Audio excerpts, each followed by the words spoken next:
ሰላም እንዴት ናችሁ? ዛሬም ተመልሼ መጥቻለሁ። ዛሬ ደግሞ የመጣሁት ወደ ሳውዲ አረቢያ የምትመጡ ልጆች ማለት ነው። ስትመጡ ሁሉ ነገር አስባችሁበት መምጣት አለባችሁ። እሱ ምንድን ነው የምትመጡበት ቤት ብዙ ሰው ሊሆን ይችላል። 10፣ 12 ከዛ በላይ ከዛ በታች ሊሆን ይችላል እና እዚህ ከደረሳችሁ በኋላ አልሰራም የሚባል ነገር የለም። ብቻሽን ከሆንሽ ሁሉንም ስራ የምትሰሪው አንቺ ነሽ ማለት ነው። ይሄንን አምናችሁ መጣት አለባችሁ። እዚህ ከደረሳችሁ በኋላ ፌንት ሰርቼ አመመኝ ብዬ ሰበብ ፈጥሬ ወደ ሀገሬ ሄዳለሁ፣ ይመልሱኛል፣ ይልኩኛል ምናምን ብላችሁ ካሰባችሁ ትክክል አይደላችሁም። ለምን የመጣችሁበት የተከፈለ ገንዘብ እሱን ገንዘብ ከፍላችሁ መሄድ ትችላላችሁ። የምችሉት ነገር ቢኖር ማለት ነው። ሌላ ነገር የለም። ይህንን በደንብ አስባችሁበት ነው። ምክንያቱም ከጽዳት ጀምሮ ከምግብ ጀምሮ ልጅ ከማጫወት ልጅ ከማጠብ ከልጅ ጋር ከመዳረቅ የማዳም ጭቅጭቅ ሁሉንም ነገር ከመስራት ጀምሮ ማለት ነው እና በደንብ አስቡበት። እና ደግሞ ከመጣችሁ ስራ ከጀመራችሁ በኋላ ምናልባት ደግሞ አንዳንድ ሰዎች ሌላ ቤት ሄዳችሁ እንድትሰሩ የሚፈልጉ ሰዎች ሊኖሩ ይችላሉ። እሺ፣ በፍጹም እሺ የሚባል ነገር ከአንደበታችሁ እንዳይወጣ። እሺ የሚባል ነገር በፍጹም የመጣችሁበት ቤት ብቻ ነው መስራት ያለባችሁ። ምክንያቱም ግዴታ የለባችሁም ሌላ ቤት ሄዳችሁ የመስራት። እዚህም ትሰሪያለሽ፣ ድጋሚ ደግሞ ሌላ ቦታ ሄደሽ እንድትሰሪ ይፈልጋሉ እና ያንን ነገር መፍቀድ የለባችሁ። ሌላው ቀርቶ ቤት ሌላ ሰው መጥቶ ራሱ እናንተን ጠርቶ የሆነ እቃ ቢያዛችሁ ትሰጣላችሁ። በማግስቱ ደግሞ ጮሃ አንቺን መጥራት ትፈልጋለች እና እንደዚህ አይነት ነገሮችን እንዳትፈቅዱ። ብችሉ ሲያዟችሁ ራሱ አለመታዘዝ፣ ስራችሁን መስራት። ምን ገጠመኝ መሰላችሁ? 2 ቀን ያገኟት ልጅ ነበረች። የሆነ ቦታ ተገናኘን።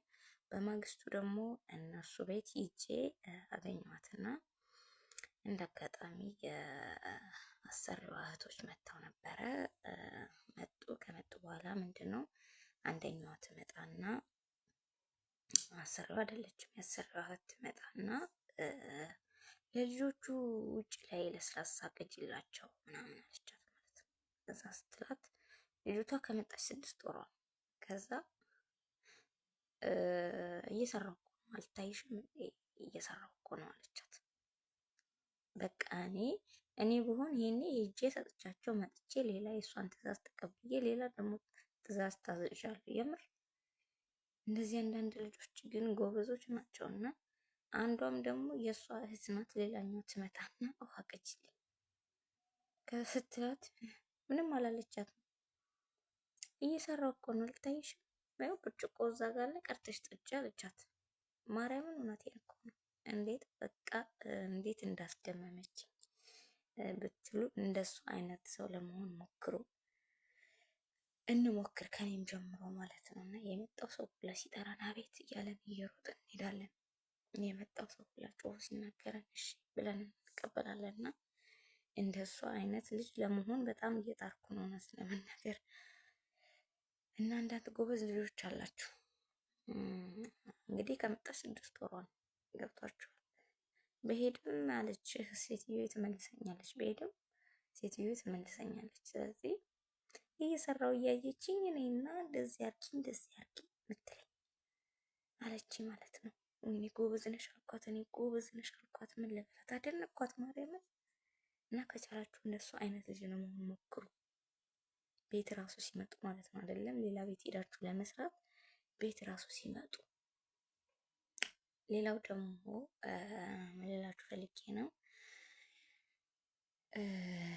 በጣም ስራ የማይበዛባችሁ ልጆች ካላችሁ፣ በጣም ስራ የማይበዛባችሁ ሌላ ቦታ ሄዳችሁ ሰርታችሁ ግን ገንዘብ የምታገኙ ከሆነ ብትሰሩ እንደኔ የተሻለ ነው። ለመሰላችሁ የወር ደመወዛችሁን ተቀማጭ እንድታረጉ። ለምሳሌ እንደ ስራው ነው። የሆነ ሙሉ ቤት አጽድታችሁ 50 ብር የሚሰጣችሁ ከሆነ አሪፍ ነው። በ50 ብር ብዙ ነገር ነው ገዝታችሁ የምትገቡት አንድ ሱፐር ማርኬት ወይም ደግሞ አንድ ሱቅ ሄዳችሁ እና የሆነ ኪችን እቃ አጥባችሁ ሊሆን ይችላል። 20 ብርም 30 ብር የሚሰጣችሁ ሰው ከሆነ ቀለል ያለ ስራ ከሆነ ችግር የለውም ለመስራት ሞክሩ። እሱም ይጠቅማል። በሁለተኛው ቀንም ስትሄጂ እንደዛው የሆነ ቀንም ስትሄጂ እንደዛው የምታገኝ ከሆነ ይጠቅምሻል። በጣም ስራ የማይበዛባችሁ ልጆች ከሆናችሁ ሌላ ቤት ሂዳችሁ ሳህን አጥባችሁ እቃ አጥባችሁ ኪችን ውስጥ ያለውን ነገር ስራ ሰርታችሁ የምታገኙት ገንዘብ ካለ ብትሰሩ እንደኔ በጣም ደስተኛ ነኝ። ለምን ደሞዛችሁን ላለመንካት። ከደሞዛችሁ አስቡት 100 ብር ታስቀምጣላችሁ፣ በዛ 900 ብር ወይ ደግሞ 200 ብር ታስቀምጣላችሁ፣ 800 ብር ይሆናል የምትልኩትና እንደዛ ለማድረግ ሞክሩ። እንደኔ ይሄ የኔ ሀሳብ ነው። አሪፍ ነው፣ ትጠቀሙበታላችሁ። ስራ የማይበዛባችሁ ከሆነ ማለት ነው። ግን ደግሞ ስራ የሚበዛባችሁ ልጆች ከሆናችሁ ደግሞ ከራሳችሁ የሚበልጥ ነገር ምንም ነገር የለም። ከደሞዛችሁም ቢሆን ምንም ችግር የለውም ትጠቀማላችሁ ማለት ነው። እና ግን ደግሞ ምንም ችግር የለውም ብዬ ስላሰብኩኝ ነው። ለዛሬው ቪዲዮ ይቺ ናት። በሌላ ጊዜ ደግሞ አንዳንድ ነገሮችን ይዤ እመጣለሁ። እናንተ ደግሞ ላይክ፣ ሰብስክራይብ፣ አስተያየት እያደረጋችሁ ሼር እያደረጋችሁ እለፉት። አመሰግናለሁ። ሰላም ሁኑልኝ። ቻው